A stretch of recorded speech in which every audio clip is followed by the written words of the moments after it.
What if everything you've heard about dopamine detoxing is just a myth?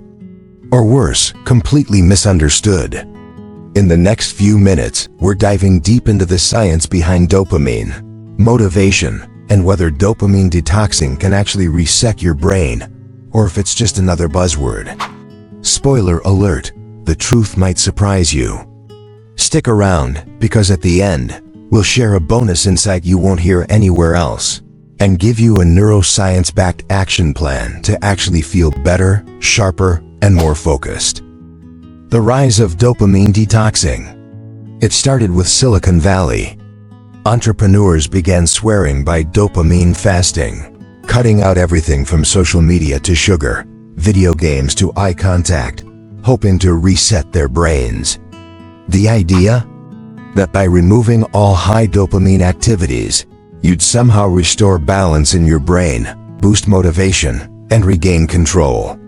But here's the thing, dopamine isn't the villain. In fact, it's one of the most misunderstood chemicals in the brain. So, is dopamine detoxing science-backed, or is it self-help theater dressed in a lab coat? Let's find out.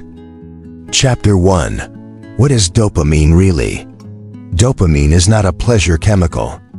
It's a motivation chemical. It doesn't make you feel good. It makes you want something that might feel good. Picture this. You're scrolling TikTok, eating chips, and watching Netflix. Your dopamine isn't spiking because of pleasure. It's spiking because your brain anticipates something rewarding might happen. Dr. Anna Lemke from Stanford explains it best. Dopamine is about pursuit, not pleasure. Her 2021 book Dopamine Nation lays it out. Every behavior we repeat is mediated by dopamine's role in reinforcement learning. So cutting out dopamine? That's like trying to run a car without gas. You don't detox from dopamine. You regulate your relationship with it. Chapter 2. Origins of the detox trend. The term dopamine detox gained popularity in 2019 when Dr. Cameron Seppa, a clinical psychologist, introduced it to help clients break compulsive habits. But here's the twist. Seppa never meant for people to literally avoid dopamine. That's not biologically possible. His approach was more about behavioral control, creating space to reset compulsive loops. Unfortunately, the idea got hijacked. People started treating it like a chemical cleanse. No sugar, no screens, no eye contact. Some even skipped speaking. But science tells a more nuanced story. Chapter 3. The Neuroscience of Dopamine. Let's go deeper. In 2022, a study from the Max Planck Institute used real-time fMRI to observe how dopamine levels change in response to cues, not rewards. They found dopamine spikes in anticipation of reward, not during reward itself. This backs the idea that dopamine drives behavior toward goals, not pleasure from outcomes. So when you binge watch a show or overeat, it's not because dopamine is giving you pleasure. It's because dopamine is pushing you toward the next hit. Understanding this helps us see why detoxing doesn't stop dopamine. It just removes the cues. And sometimes, that's enough to reset behavior. But there's a catch. Chapter 4. When dopamine hits too hard. Have you ever tried to quit sugar and suddenly everything feels boring? That's dopamine dysregulation. In a 2023 study from UC Berkeley, researchers found that overstimulation from tech and food leads to a flattening of dopamine response. Meaning, natural rewards like reading, walking, or quiet feel less satisfying. Why?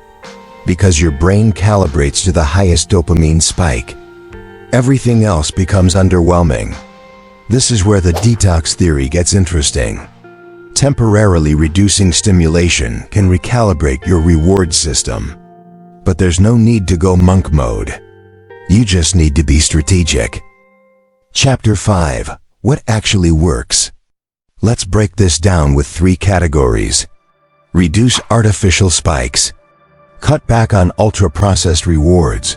Dopamine skyrockets with sugary snacks, infinite scrolls, and digital highs. Reintroduce natural rewards.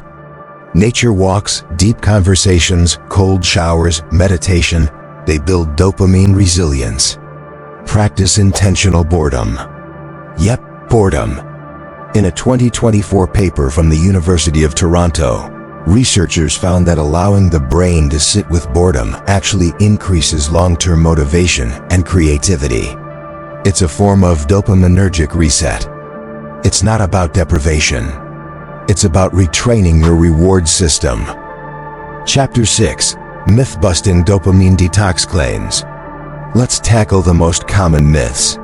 You can reset your dopamine levels in 24 hours. False. Dopamine doesn't store up like water. It's released in real time and metabolized quickly. Fasting from stimulation increases dopamine production.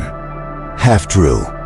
What you're really doing is increasing receptor sensitivity, not dopamine quantity. No dopamine equals full brain reset. No such thing.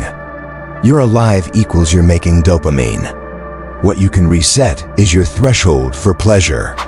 The goal isn't zero dopamine. The goal is to lower the bar for what your brain considers rewarding. Chapter 7. Dopamine and addiction. Here's where it gets serious. Addiction, whether to tech, substances, or even work, is a hijack of the dopamine system. In chronic addicts, dopamine receptors become desensitized. That means more stimulus is needed for the same effect. Dopamine detoxing, when done right, can help break this loop by removing compulsive triggers. But this isn't a magic fix. It's part of a larger behavior strategy. Cognitive behavioral therapy, CBT, and mindfulness practices have shown long-term effectiveness in rewiring these reward loops, especially when combined with strategic reduction of digital noise. Chapter 8. What real detox looks like. Forget monk mode. Here's what a realistic dopamine detox looks like. Morning. No phone for the first hour. Walk or journal instead. Midday. 90 minutes of deep work with zero distractions. Pomodoro method helps. Evening. Replace screen time with analog activities, reading, cooking, talking. Weekly. Schedule a half day of no tech. No goals. Just being. That's it. Not complicated. Just consistent. The result? A stronger dopamine system that isn't constantly seeking the next hit. Chapter 9. The Balancing Act. Here's the paradox. Dopamine isn't bad. It's essential. It fuels progress, creativity, even love. But when we flood it with hyperstimulating inputs, we dull its effect. The trick is balance. You can still enjoy Netflix, chocolate, or games. Just don't make them the only source of pleasure. Train your brain to enjoy the simple stuff again. Bonus point. The dopamine stacking trap. Ever tried to eat while scrolling TikTok, watching Netflix, and texting at once? That's dopamine stacking, layering multiple stimuli for one activity. The problem? It overwhelms your brain's reward system. A 2023 study from MIT showed that dopamine stacking actually lowers future motivation by exhausting the brain's anticipatory response. The fix? Single tasking. When you eat, just eat. When you watch a movie, put your phone down. Let your brain fully experience one reward at a time. It sounds simple. It's not, but it's life-changing. Action plan. A 7-day dopamine reset. Want to try it? Here's your 7-day plan. Day 1.